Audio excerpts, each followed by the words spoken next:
The following program discusses sensitive issues related to addictive behavior. Parents are cautioned that some material may be too candid for younger children. Welcome to Celebrating Life in Recovery. My name is Cheri. Have you ever been so plagued by road rage that you just want to rip someone's head off? Our guest is like that. You got to join us. It's an incredible story.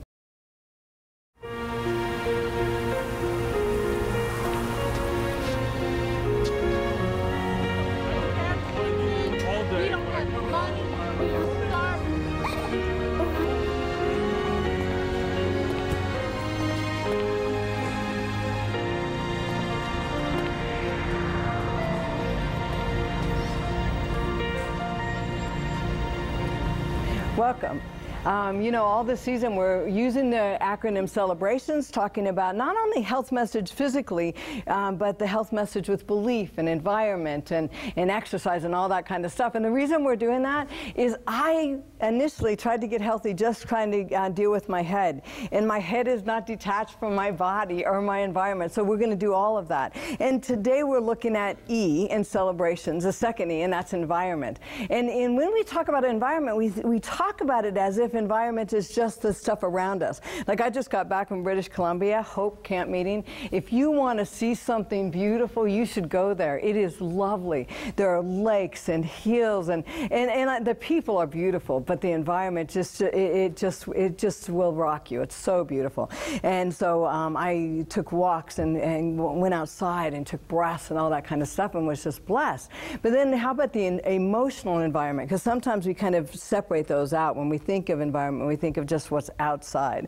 But the emotional environment, I want to tell you a story, and the story is I have a friend that invited me over, and I'm going to change her name totally because, you know, it's just a bizarre story, but I'm going to call her Shelly. So Shelly invites me over. She lives in a different country. I just met her because she watched Celebrating Life in Recovery. She was trying to kill herself. It was a big deal, and she says, you know, come over. And so I end up going over, and I'm with her kids, and I'm hanging out at a place, and all of a sudden her kids start acting up. And I mean, these are feral kids. And I don't know if anybody knows what that means, but feral, totally out of control. Sticking things in the microwave that have metal on it. There's smoke coming out of the microwave.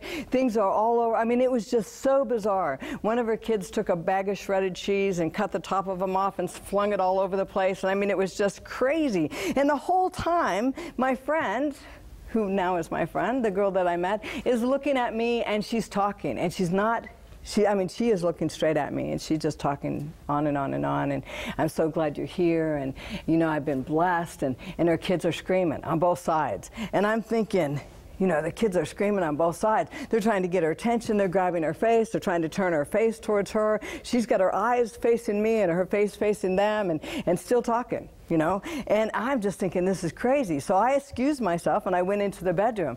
In this house, there was no doorknobs. I'm not sure why that was, but my room didn't have doorknobs. So the kids just busted in the room. I'm trying to, I could have hid under the bed. I mean, I just wanted to escape. It was so crazy. And so I just pretended I was dead, you know, because these are little kids, you know. So I'm thinking, I'll just pretend I'm asleep or dead. And I'm an addict in recovery. I can out-pretend you. You know what I mean? So I'm laying on the bed. They're jumping over me, literally jumping over me, running around the bed, jumping over me, running around the bed, jumping over me, running around the bed. They finally got tired of that and they left.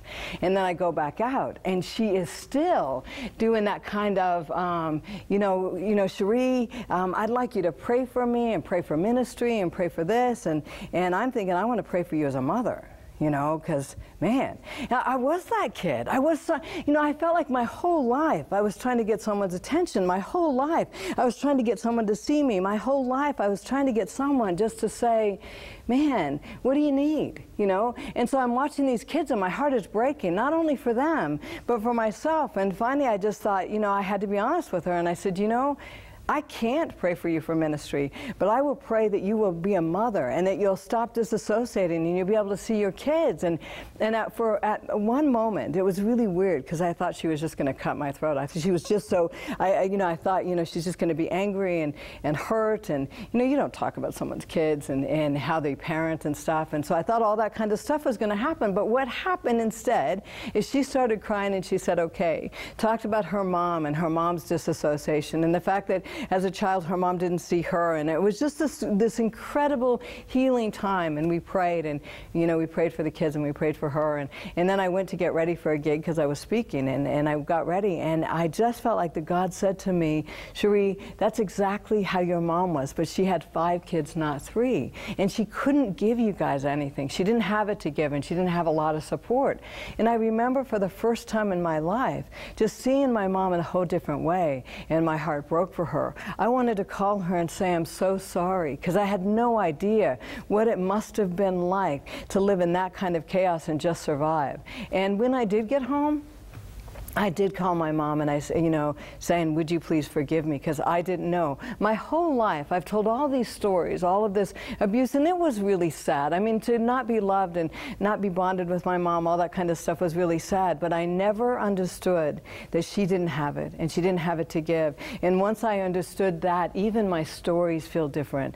When I asked her to forgive me, and she did, I really believe that God showed me even at one point that every time I needed her, from the time I was 1, 2, 3 years old, every time I needed her and ran up to her to get something and she couldn't give it to me, she felt shame, anger, depression. She withdrew further into herself, and I didn't know. I mean, I didn't know. And I just want to say, sometimes in your emotional environment, you can stay with the same stories, you can stay with the same reality of your past, but as you heal, you are literally going to start seeing things maybe in a different way, and your emotional environment will change. And as it changes, let it change. It's going to change how you view things, it's going to change how you tell stories, it's going to change the compassion you have for the people that even have wounded you, because that's what healing is about.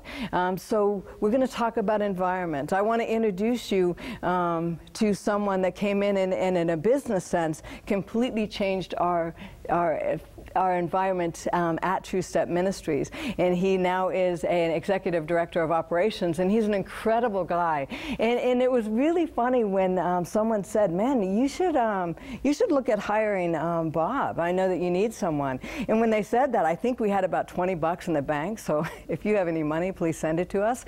But we just didn't have any money, and I'm thinking, how do you hire someone when you don't have any money? But I was walking down the hallway of church, and I looked up and I saw Bob, and I said, "Hey, Bob, someone said you should hire me." Well, Bob was out of work. He's like, "Well, let me pray about it." And so, we did hire him, and he came in and really changed our environment at True Step Ministries. And I want to bring him back on the next segment to introduce him to you, let you see how he did that, and then hear his journey, because it's incredible. We'll be right back. Stay with us.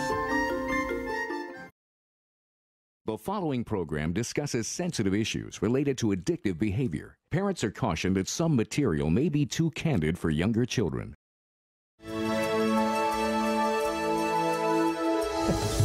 Welcome. We're talking about environment and all of that kind of stuff, and I was telling you a difference, physical environment or going outside and how beautiful that is, your emotional environment, your work environment, and Bob McKain, I want to say welcome to the show. Thank you for coming. But do you remember what I'm talking about when I said I walked down the hallway, looked up at you and said, "Hey"? I do. And, at the time when you did that, I thought, well, this is interesting, because I was told, I probably shouldn't manage a nonprofit ever again. Because you had just done that. I'd just done it. And it was not that it wasn't good on your part. Talk a little bit about that and say, why would you say, I don't know? I think it really truly is trying to fit a square peg in a round hole. I'm very much into business, corporate business, and that's what I understood. That's what I've spent my time in. Managed multi-million-dollar projects, up to 40 to 100 people at a time in a test lab, and so you know, going into a nonprofit is a different thing. Even when you say that, there's a part of me that I just get tickled, because I think, yeah, how funny is that? Because not only am I saying, you know, do you want a gig and what are you doing, but we are so flaky, you know. So I think even the nonprofit you came from probably was a little bit more together than us. But what was your process like? What did you do? Because you eventually said yes. You know, the fact is I was looking, okay, and I just wasn't sure what I wanted to do and what I was going to do. You know, you know, you reach at a point, you know, where you want to, you just don't know where you're going to go next, right? And so I had to think about this, because I was like, okay, great, another nonprofit. I said, I'm not going to deal with another nonprofit. I'm just not going to do it. And for whatever reason, I'm not really sure. I think God just, you know, said, you know, I really want you to do this, and you can help them. Amen. And so I think that's really what it came down to. I found out within the first little while when you said yes. When you said yes, and we both had to laugh, because it's like, can we hire you? We have no money. And you're like, okay. You know, but when you said yes, that was kind of incredible. But then I also heard about a prior job where they outsourced the entire department. So you had an employment history where I think you were getting hit in every single direction prior to coming to us. Yeah, I would say so, you know, and I think that's actually very typical for a lot of Americans right now that are in this age group, you know, in the 50 to, you know, mid-50s. You know, for whatever reason, jobs are being offshored. And I don't really want to go into that. That's a whole different thing. But, you know, the truth of the matter is many jobs have been offshored, downsized, whatever, and trying to decide what you're going to do with your life. You know, you got to, you know, you're going to reinvent yourself, or you're going to try and go back and do what you know how to do, and is there some place to do it? Yeah. So what was really, I just had so much fun, because I'm looking at you when you finally said yes, realizing what a gift you are to our organization and the stuff that you had to give us, but also realizing that we're addicts in recovery, we're flaky, we're coming from broken homes, we're dealing with kids that are coming from foster placements, we're doing prison ministries, we're traveling to Thailand working with prostitutes, and here's this business guy that stumbles in. So at one point, I remember telling you, I think I'd like you to read my book, Miracle from the Street, and I thought, just get an idea of like who we are, and I handed it to you. And the look on your face, what you say, what was that about for you? Yeah, you know, you handed me Miracle from the Streets, and I just, you know, I looked at that and I said, yeah, whatever. You know? Thank you. I didn't say that to you. But in my mind, I was thinking, oh, great, you know, here's my homework. Yeah. So.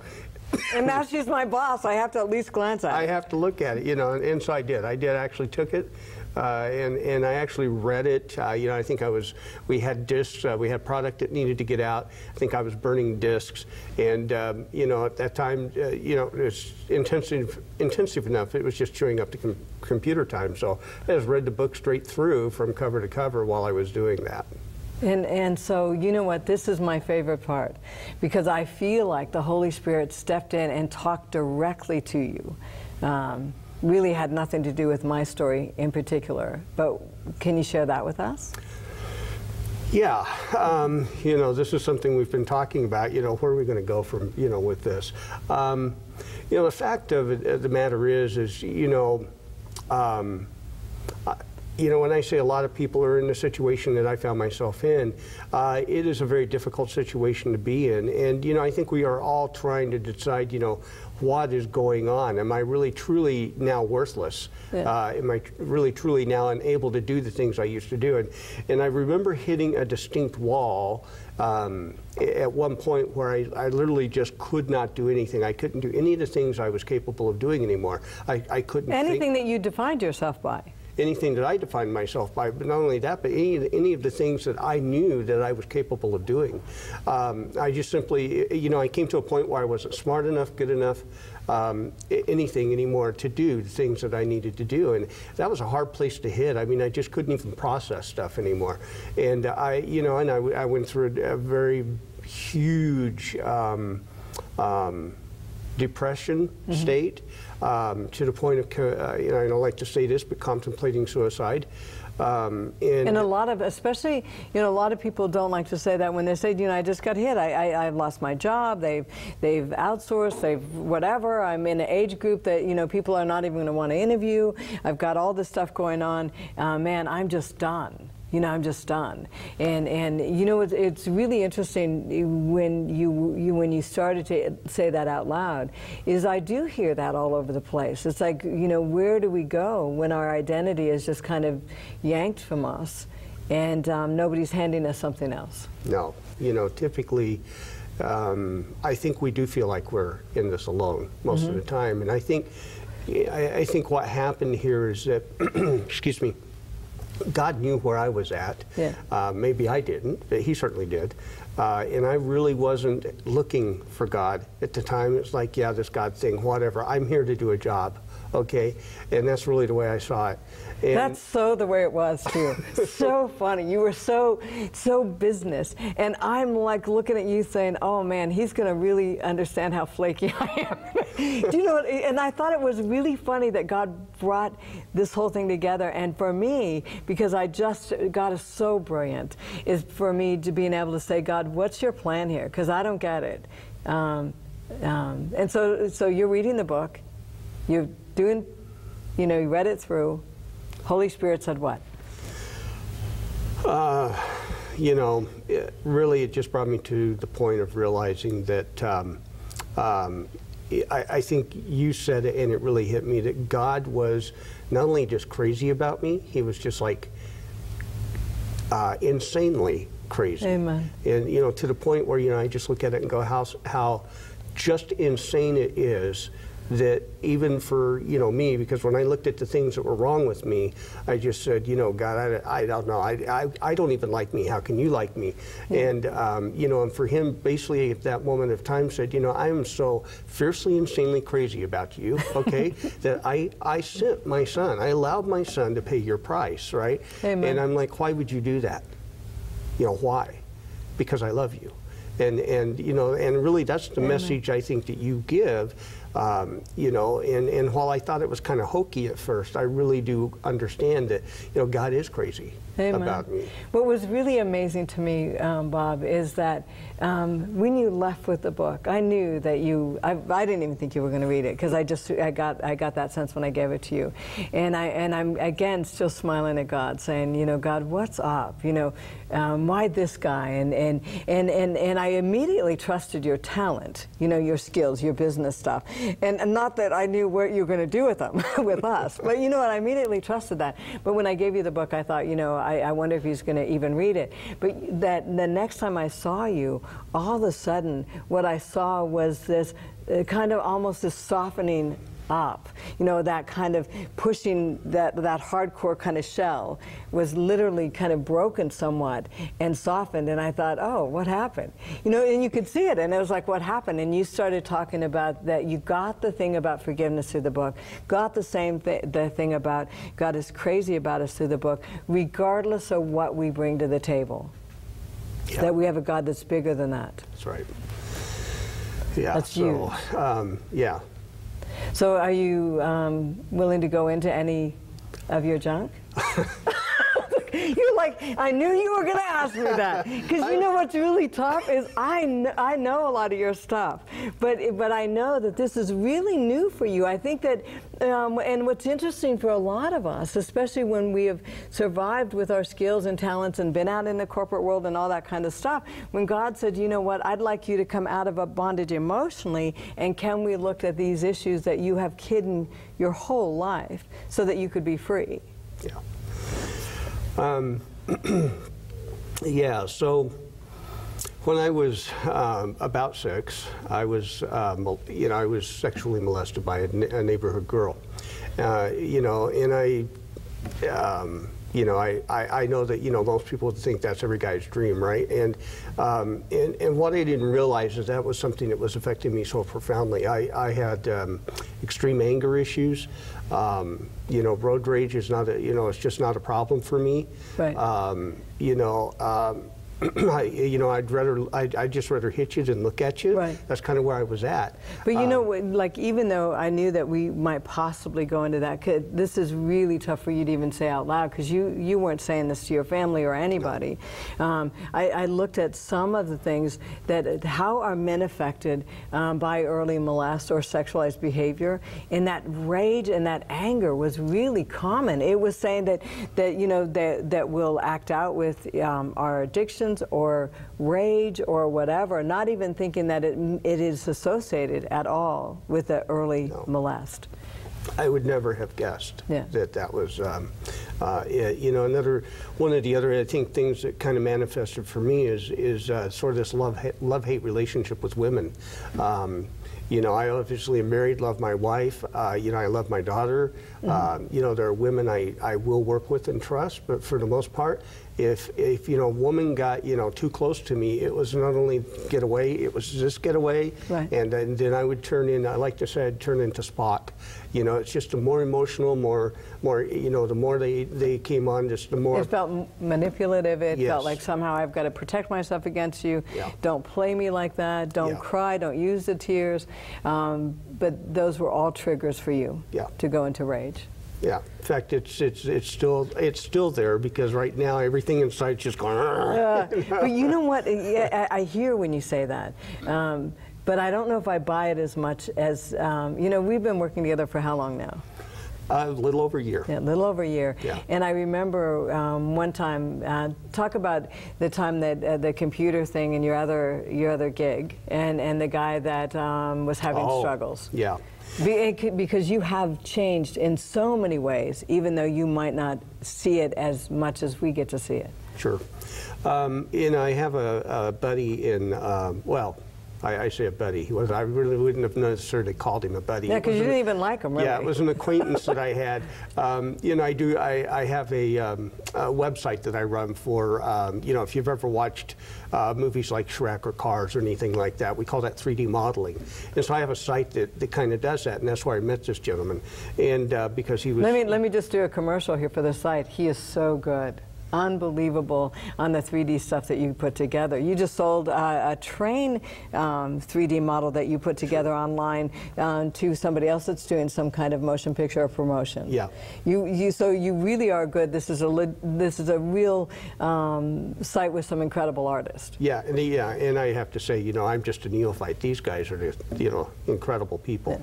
Yeah. But anyway, this is how I met him, and he's in Ireland, and I'm not going to mention his name or anything. It's just that we have had some extremely... And I'm so bad. He's just a jerk in Ireland. No, I'm sorry. Well, we don't want to mention his name. He thought the same thing about me. So I think a few things were very mutual. But because he was a Wiccan and I'm a Christian, or at least a pseudo-Christian. So on every single level, you guys are we just clashed on everything, right? And we couldn't agree on anything, and it was a complete. We would talk for hours, and it was like screaming, yelling match at each other, right? Yeah. And so I had not heard anything from him in probably, I want to say maybe 7-8 months, and all of a sudden, he's trying to call me on Skype. I hate when that happens, because I just don't want to pick it up. Yeah, and I didn't either, but something said pick it up. Yeah. And so I did, and long story short, we had a very long conversation. He, was in a very difficult situation, and it's something that I really felt he could have been suicidal over. And so, and I kind of picked that up because of a message he texted as he was trying to call. And so anyway, we talked a long time. I shared with him where I was at, and that's kind of what led into where I was at. Shared with him your spiritual journey right now. Spiritual journey right now, what I had just, and what I just shared with you, about being molested as a child and what it had led me to, and at that point in time we really did apologize to each other for being such jerks to each other, because we have been. Yeah. And then in the process of that discussion, I just said, just imagine if what we went through has caused us to do this. Just imagine what it means for this person, and this person, which people that we had had unsavory dealings with. Yeah. And at that point, because even what you were saying is that we don't know what people have gone through. We don't know what happened to them in their life, and yet didn't it just didn't it just surprise you that you were speaking so compassionately, so emotionally, with some spiritual truth? Because that's not like what you were doing the week before. No, I wouldn't have done that 6 months prior. You know, 6 months prior, I'd have just simply said, "Well, that's your problem." Yeah. Okay. I don't have anything to share with you or deal with you. And it's funny. The reason he did call me is he said, "You know, the reason I called you is because of all the people I know, you'll be real." Right. Okay. Right.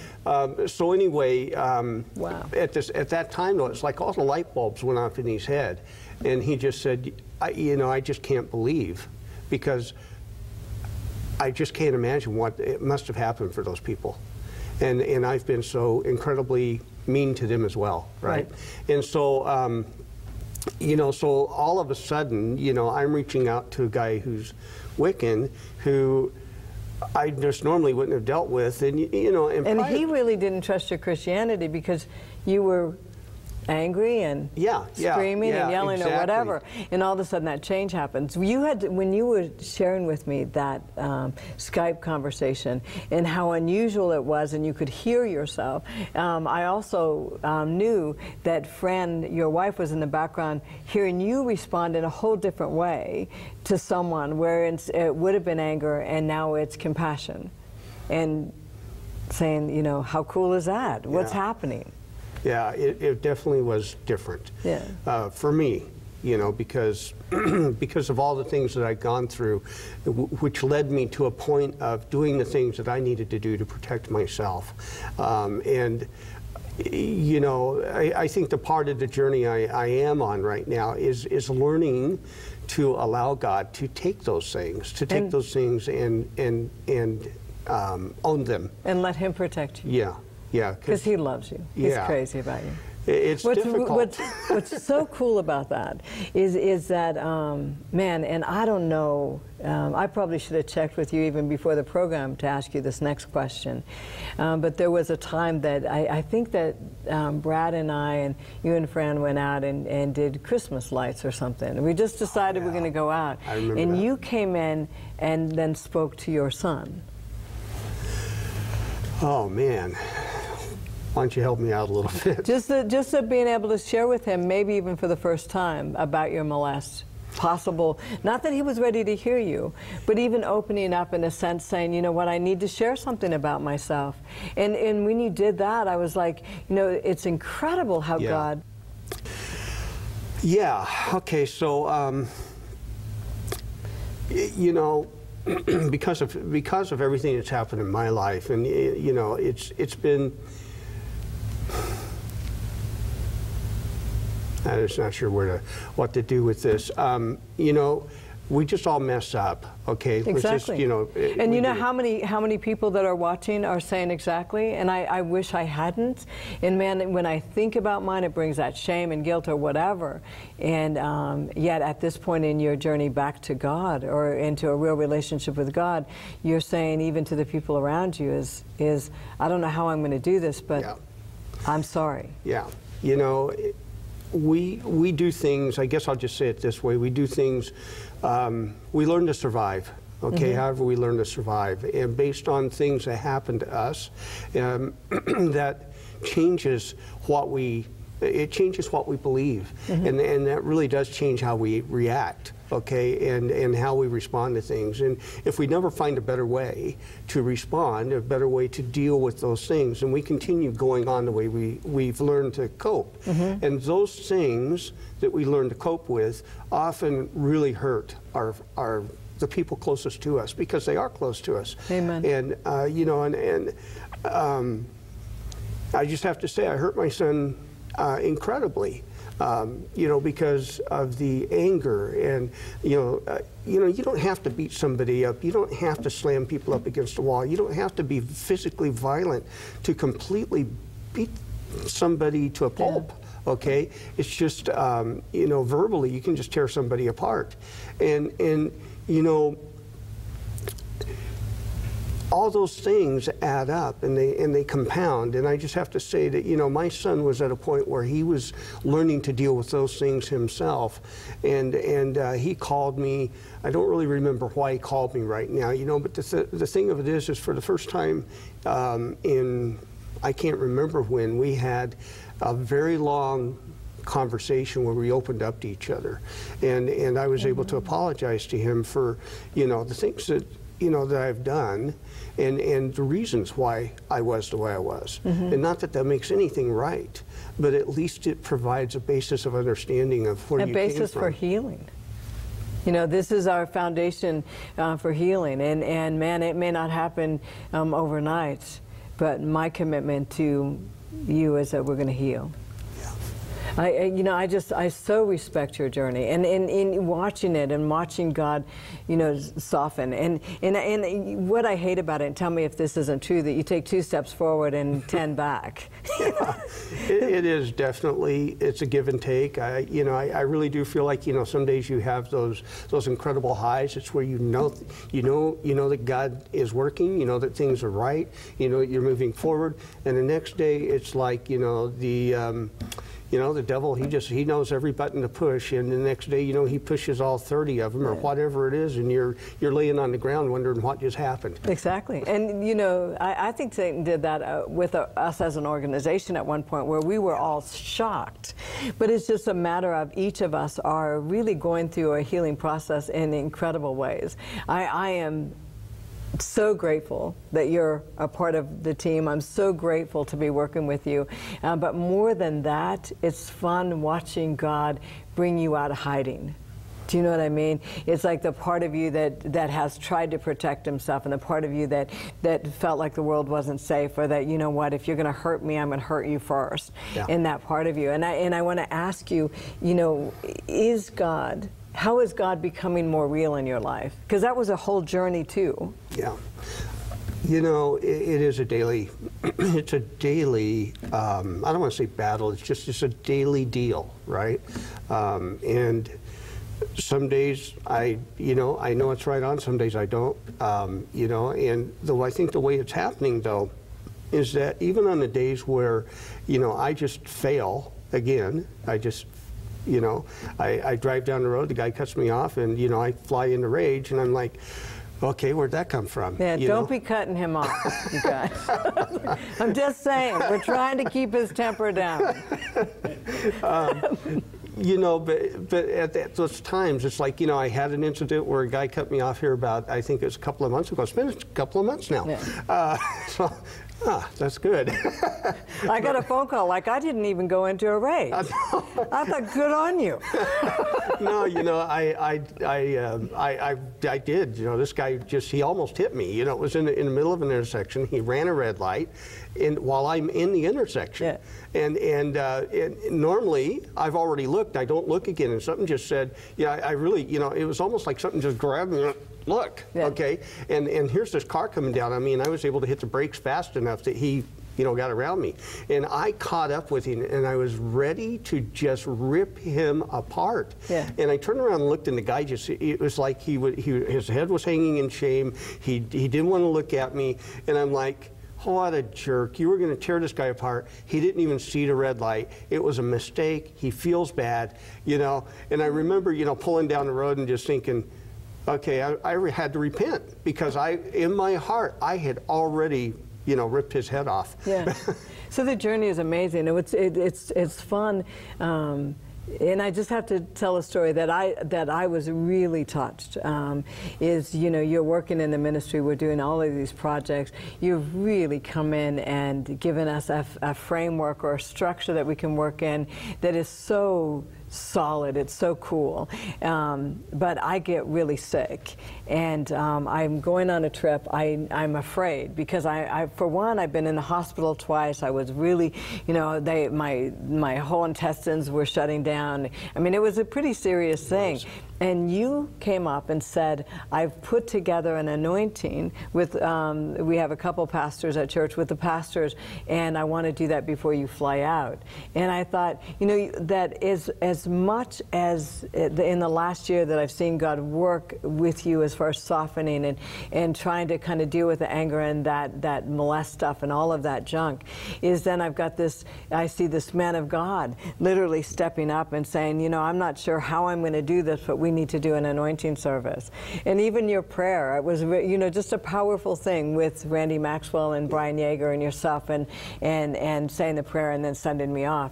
And so your journey to the heart of God has been just delightful, really delightful.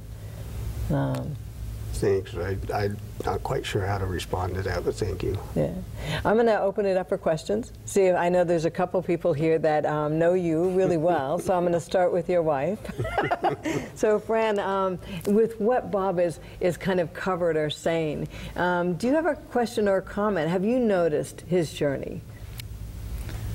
Definitely. I remember when he apologized to our son, and it was about that same time, I think, that you apologized to me as well. Yeah. And that was really the first time I knew about the molest that was in his background. He hadn't shared that even with me before. Mm-hmm. And it was a very eye-opening thing for me to hear that that was at least part of what was behind the anger that he's dealt with all of our married life. And it kind of leads me to the question I was thinking I'd like to ask you. What would be your advice to women who are in a relationship like that with a man who's struggling with anger that way? Well, I think it's going to be hard to know unless they're really willing to share. And you know, I think the best thing that you can do is probably just prove to them that you can be trusted. And the way I think to do that is something that, you know, I've seen happen since I've been working with True Step is that it's non-judgmental. And you know, we're our own worst enemies. We know what we've done wrong, and we know where we're deficient. And in our society, it's not okay. It's not okay for us to be unable to protect ourselves, protect our family, and to be deficient in any way. And especially for, you know, I think a lot of you know, older generation probably fall into this category, maybe a little bit more, because we came from a very can-do, self-sufficient mindset. So I think the non-judgmental is very, very real part of it, because if we feel like we're going to be judged, again, you know, because we're already judging ourselves, I don't think we're going to be able to open up. So judgment is huge. But let me just ask you this then, because I read some research, and they said in our generation, they are the most unhappy generation ever. And I'm like really, like the boomers kind of thing. And so I read the study, and I thought, why is that? Why would that be? And we're pretty much one of the first generations that somebody said you could do whatever you want. You could be president, you could travel the globe. So they're not just doing farming, they're not just generationally doing that kind of stuff. All of a sudden everything opens up to them. And that's a big thing to give somebody, that you either fail or succeed, but you could do it. And then what you're saying is a pressure of that, on top of having something that actually robs you anyway, but the pressure of that was too much. So not being judgmental, what would you say to men about opening up? Because how can I not judge you when I don't know what's wrong? Do you know what I mean? Like, I don't know why you're angry, but I love you, and stop. So what would you say to men? Is like, would you tell someone? I'm not sure if I can answer that question. Okay. I'll just say for me, I would say the answer for me anyway was actually taking the time to sit down and do some reading and let God actually get through to me, because you know, there's other things that enter into this. You know, I was actually never you know, my dad never really accepted me or acknowledged me as a man, and so I never got that as any point in my life, you know. So I think that we just finally, you know, we look at God the same way. You know, however we see our fathers, we tend to, and I think this is actually something that is really wrong. We tend to allow other people to define to us who God is, rather than allowing God to define to us who He is. And so we project everything that we see go wrong. So, you know, if somebody claims they're a Christian and they do something wrong to us, then all Christians are bad, and God's bad too. And so I think that's really a problem that we have in our society. That original father wound. This is if I don't have that foundation where I can be sure of that God is loving, God cares about me, He adores me. He not only thinks I'm competent, but He is equipping me because my Father equipped me. So if you don't have that, then you have to define that yourself, and that's what we do it poorly. That's right. That's a great point. The question that you couldn't answer, if there was anybody that's watching this program and they're saying that, you know, I can relate to Bob and I have that same kind of background and I understand what he's saying about that early molest or that damage, and you're lost in whatever, anger, porn, whatever, if you can open up to anybody, maybe just God initially, and then start opening up to your family as you heal, it's going to bring you on a journey that will free you. And so what's really hard to say is open up.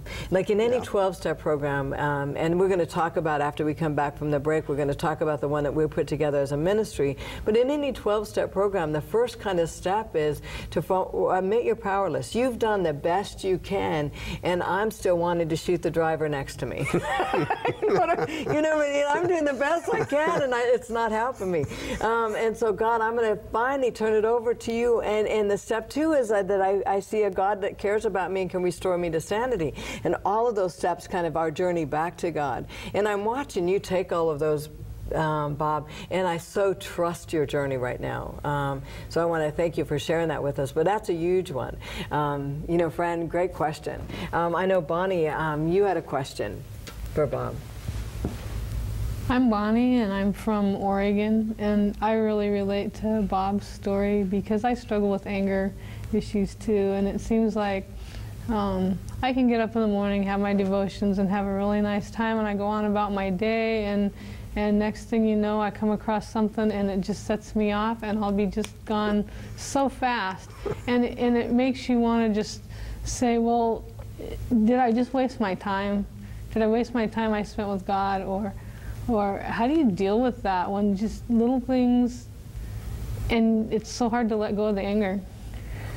Absolutely, it's tough to let go of the anger. It's also tough to let go of the guilt, because we do feel guilty, you know, because we tripped up again. You know, for me, what I'm realizing is one, that I'm not able to do it myself. Okay, I think that's one of the things that I said. I'm not smart enough. I'm not good enough. I'm not strong enough, and that was a really difficult realization for me to come to because of all the things we've talked about. And I think once you do come to that, then where does your strength come from? And I think the reason that it's difficult for us is because we've learned how to respond to things and cope so that we can survive, and we haven't truly come to a point that we can rely on that strength of God yet. We still want to jump over and go, let me handle this. This one's mine, I got it. Because we think we're better. Right? We think we're better, and we're not. Okay, we're still broken, and God is the only one that can give us that power. And for the guilt thing, I'm still working on that, but I do understand now that God loves me unconditionally. That doesn't give me a ticket to go and do crazy things. It just gives me the peace of mind of knowing that He is going to forgive me, and He still loves me, and we're still going to take that journey together. What's really interesting too, as you're talking, you know, Bonnie, thank you for bringing that up. But as you're talking, you know, it gives you permission to count to 10 too. Do you know what I mean? It's like it gives me permission through the Holy Spirit, like you did with that driver. Is that even if it was a little bit down the road, it's like, man, I saw his face, and I saw the fact that he you know, he felt bad, and I'm ready to rip his head off, and I'm sorry for that. So it gives us permission to really change the way we typically respond. When you took the Skype call, and all of a sudden now you're ministering to him instead of yelling at him. Yeah. Powerful stuff. Yeah, and it's, you know, you have to give credit to God, really. Yeah. There's nothing that we can do except, I think as you said, open up. Yeah. Well, you know, what's really interesting is that I don't know, Bob, if you would have been as effective with us as an organization, with the content that we had to put together, had not you read the book Miracle. You know, if you read the book and also saw that God is crazy about you, saw that you're forgiven, saw all that kind of stuff, and started your own journey, because your own journey brought to the pages even a more honest, or more honesty that you could give to someone else. Which is cool. We're going to take a break. We're going to have a longer close than typically, because I want to show the viewers what we kind of put together as an organization, because I'm so proud of it. But I'm also proud of your journey. It was way cool. So we're going to be right back. I want to show you the recovery program we put together, and we couldn't have done that had we not had Bob come in and just organize us somewhat. And he doesn't do it too much because of my palm sweat. It's really frightening for me. Stay with us. We'll be right back. The following program discusses sensitive issues related to addictive behavior. Parents are cautioned that some material may be too candid for younger children.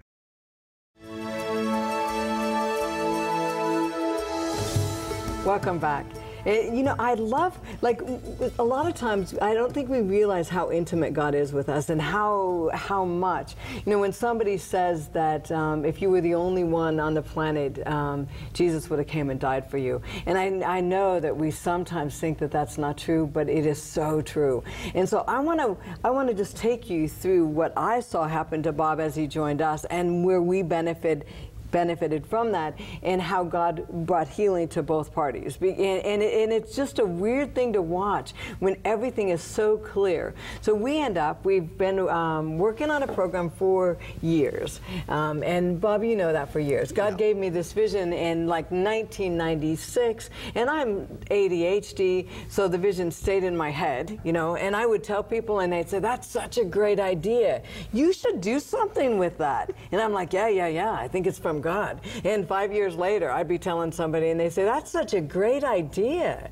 You know, you should do something with that. Yeah. and I ran into Joanne Davies. Some people know her, some people don't, in New Zealand. And she said, that's a great idea. We're going to put that on paper. And I'm like, really? And I almost cried, because I thought, good, because, you know, I think it should be on paper, you know, other than my head. So she put some things on paper, which was, you've seen them. Yeah. And all it was, you know, kind of quickly sketched out with a copy of the cover of one of our sets from Celebrating Life in Recovery, just, you know, kind of put together, a couple questions, somebody's home paper cutter, and they ran a group. They ran a couple groups, and with the other programs that were running, there was 162 baptisms. And I thought, are you kidding me? You know, people that want to get well, people like you and dealing with what you're dealing with, or like me coming out of addictions, or, you know, like other, you know, everybody has stuff that we're coming out of. And so now we get serious. Man, maybe that should be on paper. So then me and Danny, my friend, decided to put something else together, and it looks like we decided to put something else together.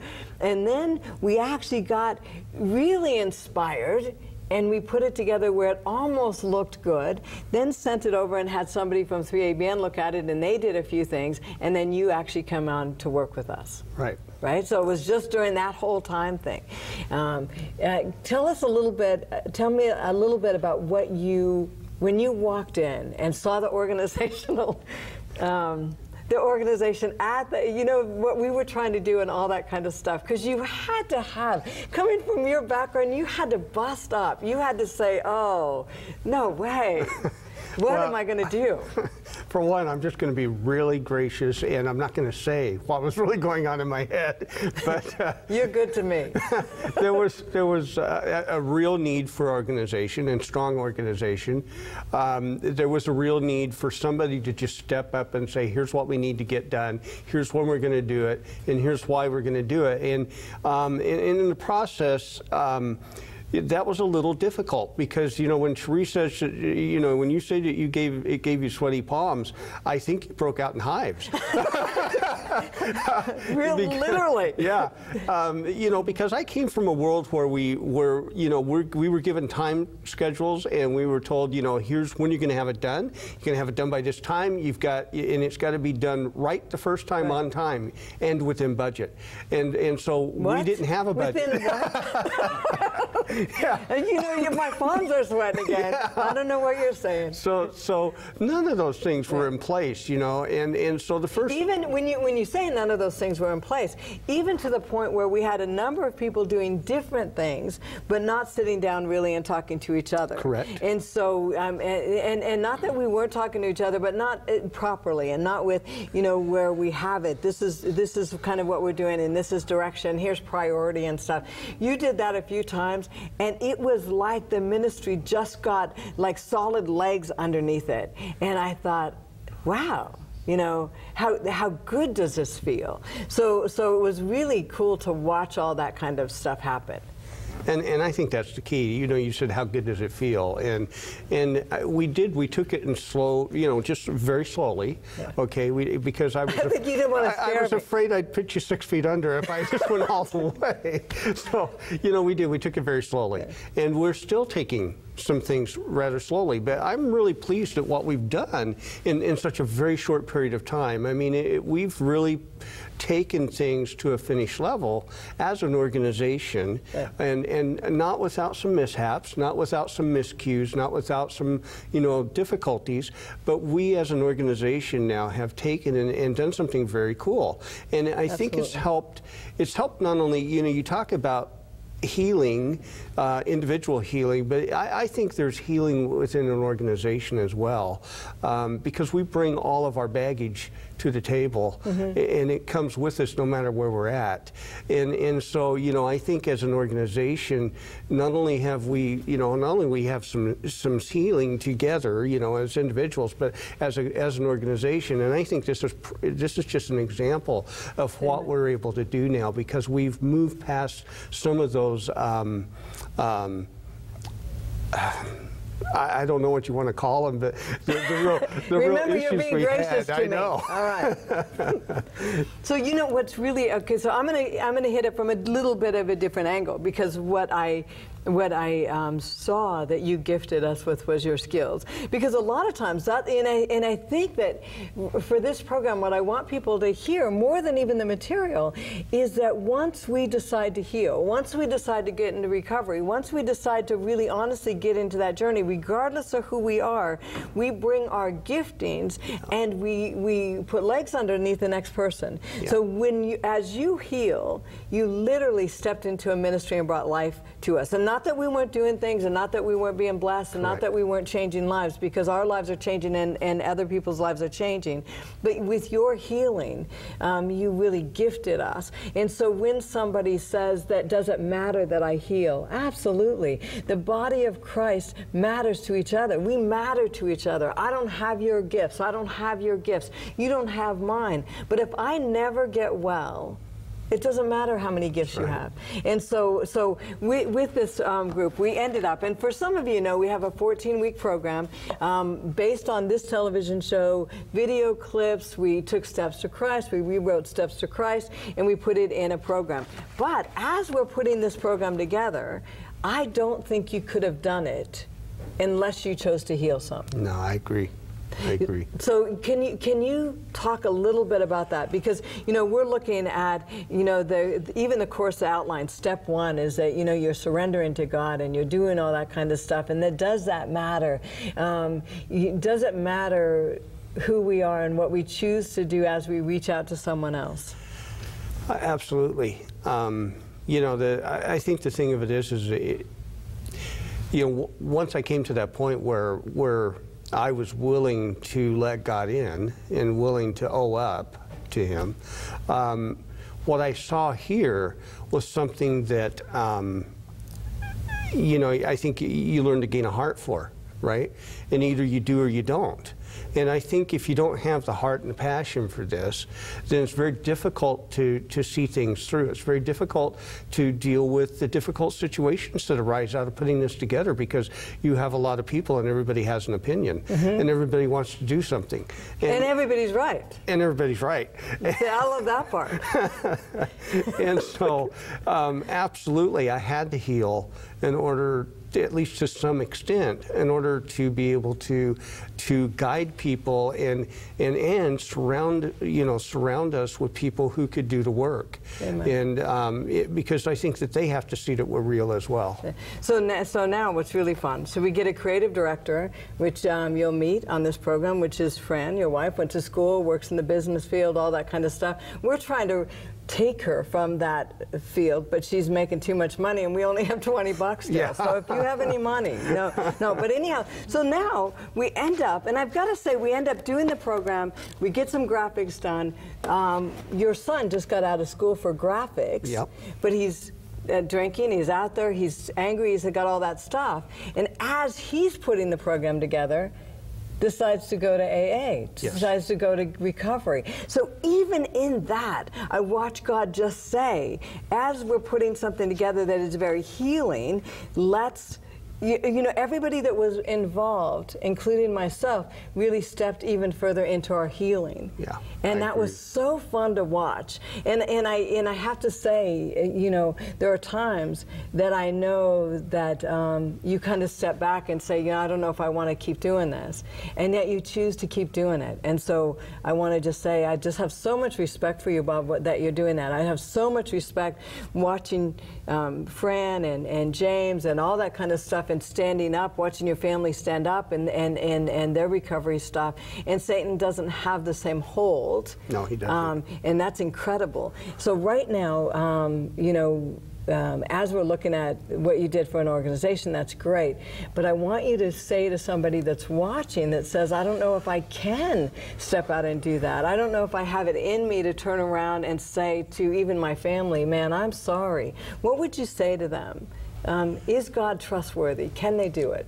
Well, I would say absolutely yes. You know, God is trustworthy, and you know, I would guess I would just tell you that if you're, you know, if you're in that position and you're in pain and you've got the anger, and you're, you know, we know, you know, we're wanting to rip people's head off and spit down their neck, and you know, we're not treating our family the way we should treat them and that sort of thing. I would just say simply this, you know.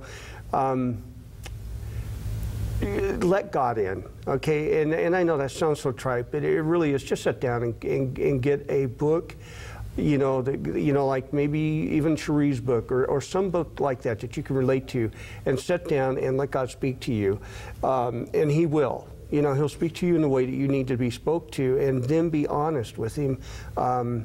He already knows anyway, and so be honest with Him. And He's crazy about you. And He is. And so do that. So you know what, I got to say, thanks for being on the program. Yes. Thanks for working for us. I don't know if we've ever paid you yet, have we?